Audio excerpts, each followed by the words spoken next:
আসলে ওনাদের সন্তানদেরকে দিয়ে, ওনাদের কষ্টে অর্জিত অর্থ দিয়ে এবং সার্বিকভাবে সহযোগিতা দিয়ে, বললে সময়ের প্রয়োজন, যেহেতু সময় শেষ আমি এই জন্য বলতে পারছি না। আজকেও আমাকে যিনি সহযোগিতা করেছিলেন প্রতিষ্ঠানের, আমার এই ছাত্রছাত্রীদের বসার জন্য কষ্ট হচ্ছে, নুরুল ইসলাম সাহেব, ওনার আম্মার সেই মৃত্যুর সেখানে কিছু টাকা ছিল, ওই টাকা থেকে টেবিলের কিছু স্ট্যান্ড বানিয়ে দিয়েছিলেন, কিন্তু আমি বেঞ্চের উপরে যে কাঠ সেটা ব্যবস্থা করতে পারি নাই। আজকে সেই কাঠের জন্য 10,000 টাকা অনুদান দিচ্ছেন আমাদের পাশে বসা খোকন ভাই, আলহামদুলিল্লাহ, সবাই বলে আমিন। আমি এই জন্য আসলে সকলের প্রতি কৃতজ্ঞতা, এই জন্য যারা আমাকে আজকে এখানে এই যে নতুন প্রতিষ্ঠানের সময় দেওয়ার বিষয়ে সহযোগিতা করছেন। দুপুরবেলা হলে একটা খানার প্রয়োজন হয়, আমি এখান থেকে সেই সোনাগাছি যাই খাওয়া, কিন্তু এটা কঠিন বিষয়, দেখা গেছে না, সে আমাকে সোনাগাছি দিয়ে খেতে হয় না, আমার জন্য দুপুরবেলা এখানে খানার অ্যারেঞ্জমেন্ট ছিল। আমার এই মরহুম খালেক সাহেব, যাকে আসলে স্মরণ করতে হয়, কৃতজ্ঞতা প্রকাশ করতে হয়, যেটা হলো উনি আমাকে বলেছিলেন দুপুরবেলা হলে খানার বক্স পাঠিয়ে দিবেন, আপনি খানা নিয়ে আসবেন। আলহামদুলিল্লাহ, সবাই বলে আমিন। বক্তা না, ওই যে বাবুল বললো যেমন, সেটা হচ্ছে যে আমরা এখানে এমপিভুক্ত করার জন্য ইনশাল্লাহ আমরা চেষ্টা চালাচ্ছি। আল্লাহ পাক যদি তৌফিক দেন, আপনার দোয়ায় এমপিভুক্ত হবে। এটা আপনাদের জন্য, এটা আমার এলাকাতে যদি একটা কিছু হয়, এর মধ্যে আমরা চাচ্ছি, দেখেন এলাকা হিন্দু, এই জন্যই বলতেছি আজকে ওনার বাবা একটা ধাট করিয়ে দেওয়াতে এলাকাবাসী এগিয়ে আসছে, আসার কারণে আজকে ভবন হয়েছে। আগামীতে ইনশাআল্লাহ আরো বড় ভবন হবে না, তা আমরা বলতে পারি না, তা একমাত্র আল্লাহ বলতে পারে। ইনশাআল্লাহ আমরা সবাই যদি এগিয়ে আসি, ওনাদেরকে সহযোগিতা করি। ভুল ত্রুটি মানুষের থাকে, ভুল কোন শয়তানের হয় না, ভুল হয় মানুষের। আমি ভুল করতে পারি, তবে আমাকে ভুলটা ধরিয়ে দেওয়ার জন্য আপনাদের লাগবে, কারণ ভুল ধরিয়ে না দিলে আমার ভুলটা থেকে যাবে। এই জন্য বলছি যে আপনারা রাগ অভিমান না করে আপনারা ভাইয়া এগিয়ে আসুন। আপনাদের প্রতিষ্ঠান, আমাদের এলাকার প্রতিষ্ঠান, এই এলাকার এই প্রতিষ্ঠান যত বড় হবে ততই আমাদের এলাকা উন্নয়ন হবে। আপনি এমপি ইলেকশনে যখন নমিনেশন,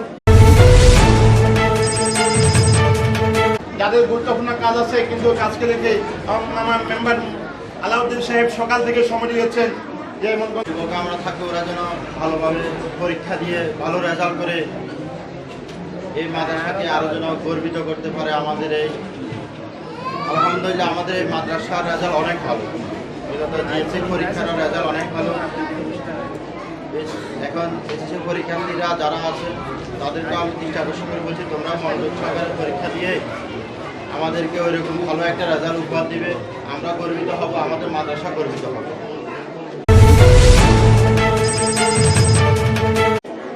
যখন এই প্রতিষ্ঠা চলে তখন শিক্ষকের সংকট ছিল। আজকে ইনশাল্লাহ গৌরবের সঙ্গে বলতে পারি, এই কাটাকিলা মাদ্রাসার শিক্ষক সংকট নাই। আজকে যারা এখানে শিক্ষকতা করতেছেন তারা সকল সার্টিফিকেটধারী, তারা এখন আর ছাত্র নয়। তাদেরকে দিয়ে এই কয়েক বছর আমাদের লেখাপড়ার মান ইনশাল্লাহ ভালো হয়েছে।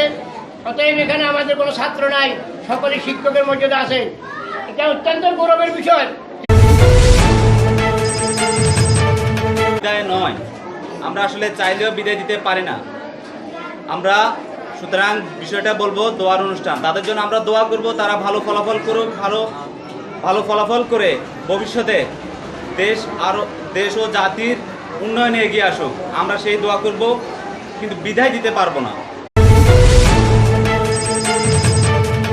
এই সহযোগিতা প্রয়োজন। আজকে আমি যেটা চাচ্ছি বা বলতে চাচ্ছি, আমাদের এই এলাকায় আপনারা যেন সবাই সেই একই সাহায্যে সহযোগিত হয়ে আগে আসেন, আমরা আপনাদের সাথে থাকবো। এই মাদ্রাসা থেকে বিগত 85 থেকে এই পর্যন্ত 17 সাল পর্যন্ত শিক্ষা ইনশাল্লাহ হয়ে যাইতেছে। করব ছাত্র এবং ছাত্রীদেরকে আমরা বলতে পারি, আদেশ দিতে পারি, আপনারা সব জায়গায় মাদ্রাসার মান সম্মান যেন অক্ষুণ্ণ থাকে সেভাবে প্রচেষ্টা চালাতে হবে, সেভাবে খেয়াল রাখতে হবে, মেধায় খেয়াল রাখতে হবে।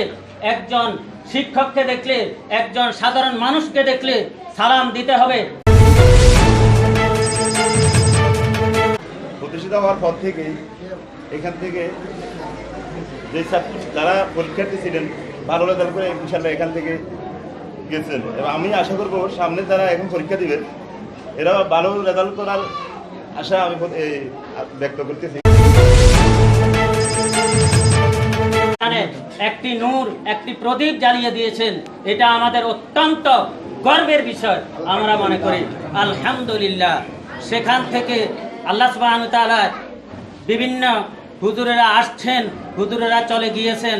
আলহামদুলিল্লাহ, আমাদের একটি উপযুক্ত যোগ্যতা মোতাবেক আমরা সেই প্রধান শিক্ষক পেয়েছি। তার আন্তরিকভাবে এরা চাচ্ছে, বিদায় দিচ্ছে, বিদায় একটা বেদনাময় সময়, কিন্তু আমরা আশা করতেছি তোমরা ভালো রেজাল্ট করে আনবে, আমাদের মুখ উজ্জ্বল করবে, এলাকার মুখ উজ্জ্বল করবে। প্রত্যেকটা ভাই, আমি সবার নাম জানি না, কারণ আমি জানি না, শুধু প্রিন্সিপাল সাহেবের নাম জানি, বহিনের সাথে ওদিনকে বোঝায়, আর ইউসুফ, আর যে আমার চাচা, আর দুই একজন লোক, যে মাহবুব ভাই, আর কারো জানি করিম ভাই, আর কে সবার নাম জানি না, বাবুল এখন চিনলাম। হ্যাঁ, মেমোরি আর তো